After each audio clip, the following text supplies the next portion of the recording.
Ladies and gentlemen, good afternoon. My name is Brandon McKee. I'm a Senior Director for Government Affairs at SCSP. It is my distinct pleasure to introduce the Deputy Secretary of Energy, David Turk, for his keynote remarks on what the Department of Energy is doing to advance emerging technologies and innovation. Sir? Oh, they're going to need to.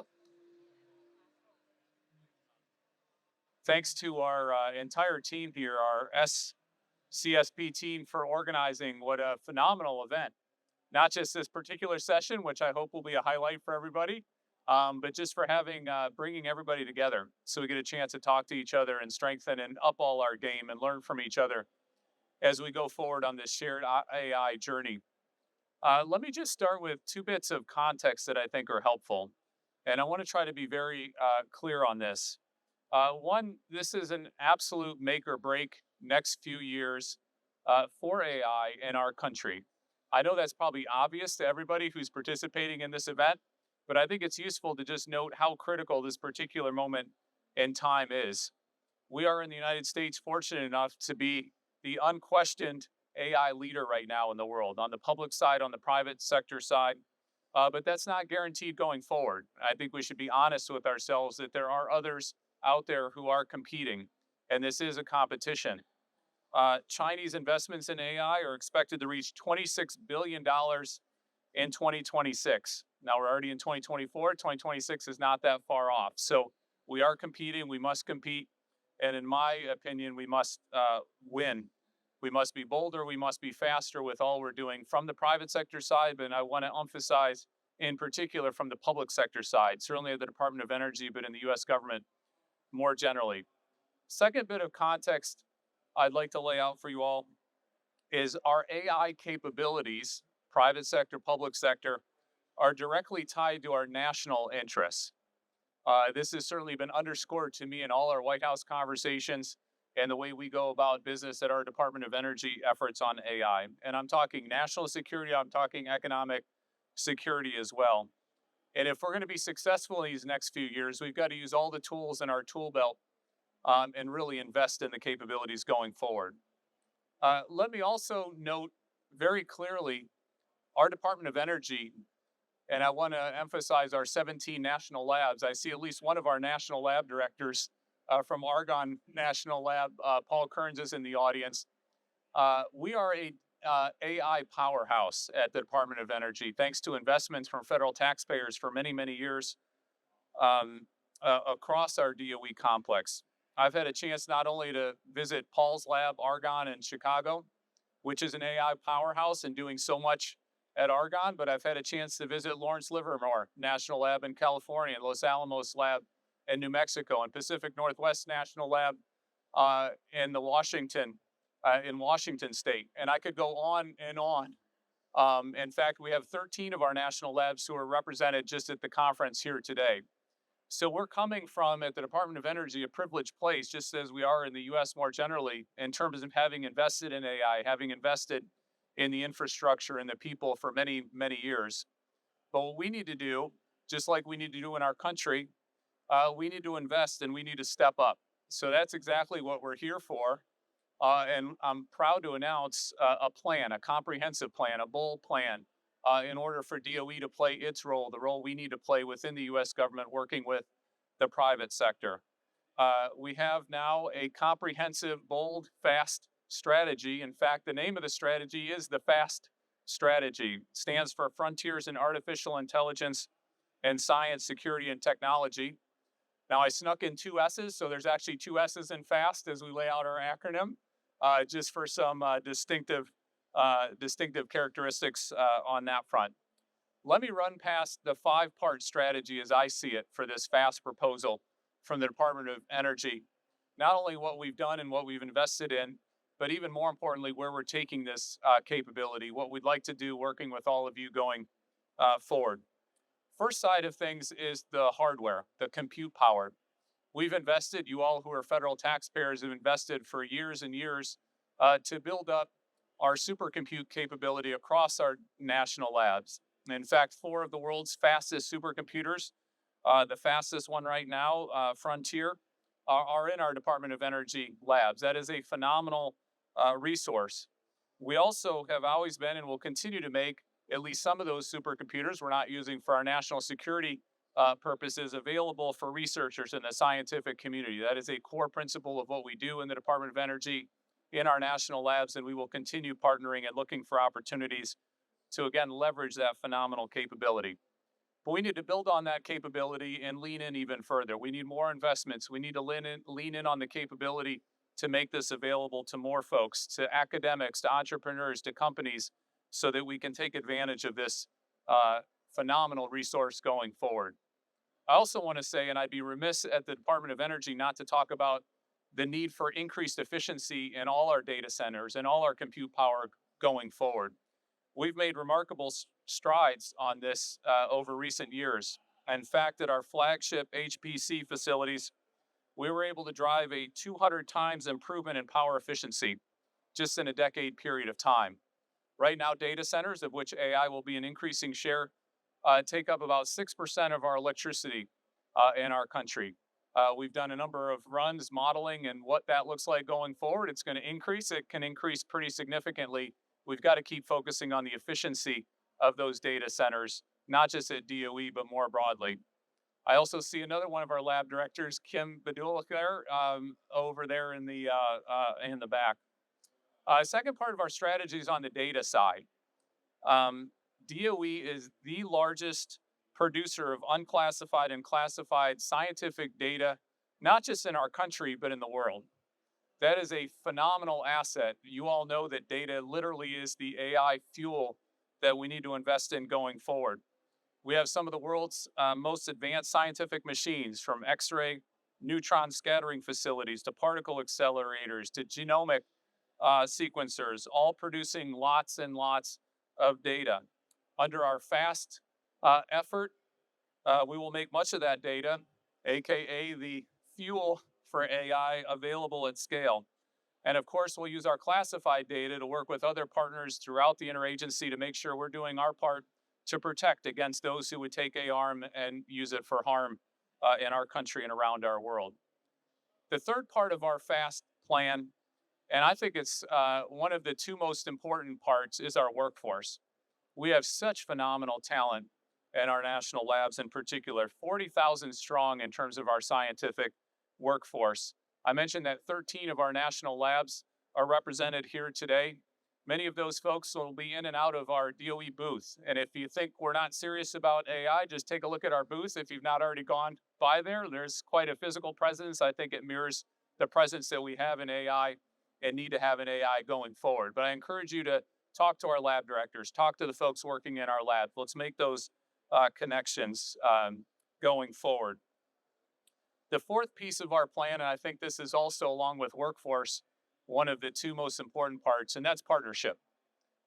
Just about everything we do within Department of Energy, and certainly on the science side, is done in partnerships with academia and universities, done in partnerships with entrepreneurs and companies going forward. We've got such an incredible record of partnership in AI, and we need to lean in on that even further. I want to highlight in particular, we have such an amount of the expertise with AI in the U.S. government. We're going to need to partner with our federal agencies, with our sister agencies, with the Commerce Department, who's been given such important roles in terms of the regulation of AI going forward.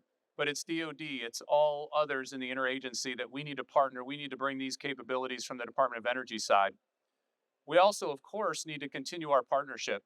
Our labs have such phenomenal partnership, and I could give example after example with the private sector.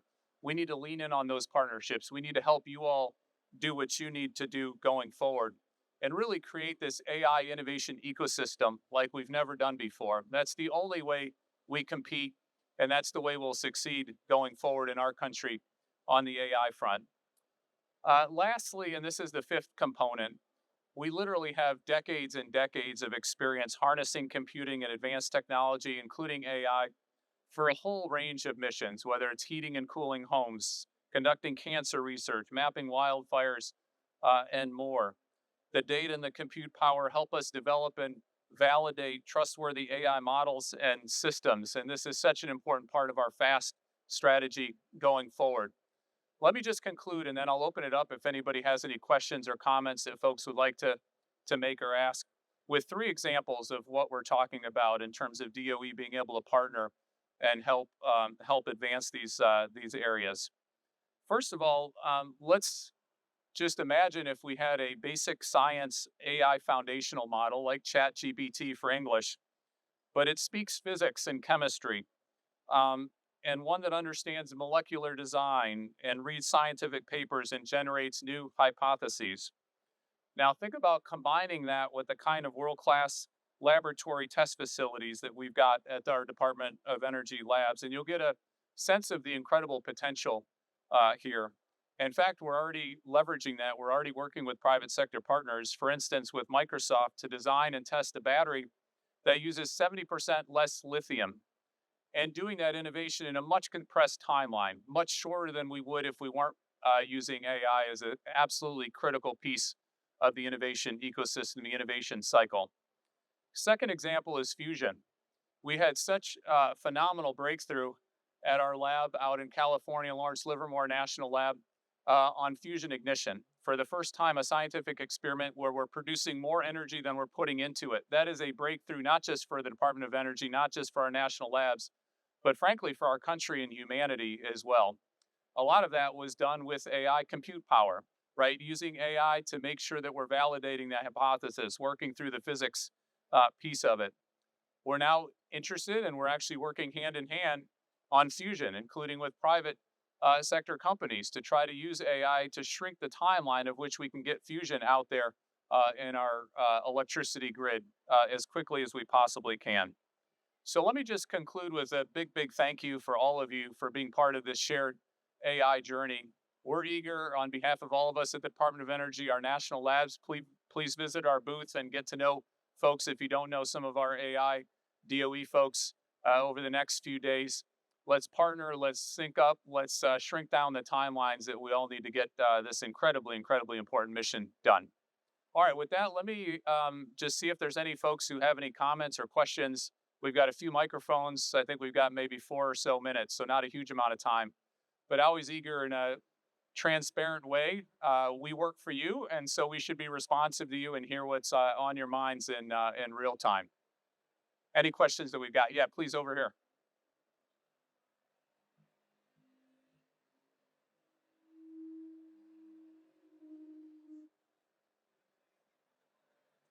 All right, we did not hear that. We're getting feedback. Stands for? Sorry, no. Can you say again what the FAST plan stands for? What that acronym is? Yeah, so we love our acronyms at the Department of Energy and in the federal government more generally. The acronym FAST stands for Frontiers in Artificial Intelligence for Science, Security, and Technology. And this is our comprehensive plan from the Department of Energy about taking all of these assets that we've got, the compute power, the data, the workforce, and kicking it up a notch, actually kicking it up 2 or 3 notches given the scale of the challenge and opportunity in front of us. And any of our DOE team would be happy to talk further about folks who are interested in that. All right, we've got question one over here, and then we'll go over there. Hi, sir. So in my interagency experience, typically a lot of the federal entities are very risk averse when it comes to implementing new technologies. How do you plan and how does DOE kind of approach the risk averse processes and cultures that are entrenched in a lot of these agencies and maybe some hesitancy to share data amongst ourselves and each other? Yeah, so the question for those who couldn't hear it is the federal government is pretty risk averse. And how do we lean into that to take advantage of the opportunities we've got, but also overcome the challenges? I actually think this is the beauty of the Department of Energy system and our 17 national labs in particular. These labs were set up, have their origins actually in the Manhattan Project back in Los Alamos and a few of the labs going forward. They are set up purposefully to be able to be engines of innovation, engines of partnership, and being able to avoid the kind of risk averse nature we find too often within our federal bureaucracy more generally. And so I think this is where we take the national lab platform, we take all that we've invested in the national labs in terms of the supercomputers, in terms of the people, in terms of the data sets, We provide a foundation and a rules of the road for how to engage and how to work with the private sector and really lean in on this opportunity. Again, underscoring this is such a critical few-year window of time that we've got to take advantage of this asset, but be not risk stupid, but not risk averse at the same time, right? And really working with partnership is, in particular, not only partnership with our own companies here in the U.S., but key partners around the world as well on the international side. Thanks for the question. Yeah, no, we got a question over there. Right. It's a two-part question. The first one is realistically, what's the timeline for fusion to be implemented far as nationwide? And also, is it going to be a safer energy system than our current energy grid? Because I know it's a lot of talk about fears of our energy grid being hacked or compromised. So will fusion energy provide a more secure system, or it's still along the same lines as our current modern one? Yeah, thanks for the question, and happy to follow up after as well, or put you in touch with our fusion experts. The joke about fusion is it's the energy of the future, but it's always 30 years off, right? And I actually think, in large part, due to artificial intelligence, there's been some material science and other breakthroughs that we've had recently.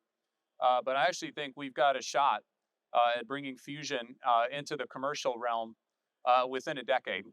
So the president laid down a bold decadal plan to get from where we are now with the scientific breakthroughs that we've had to within a decade actually have the first commercial scale power plant out there.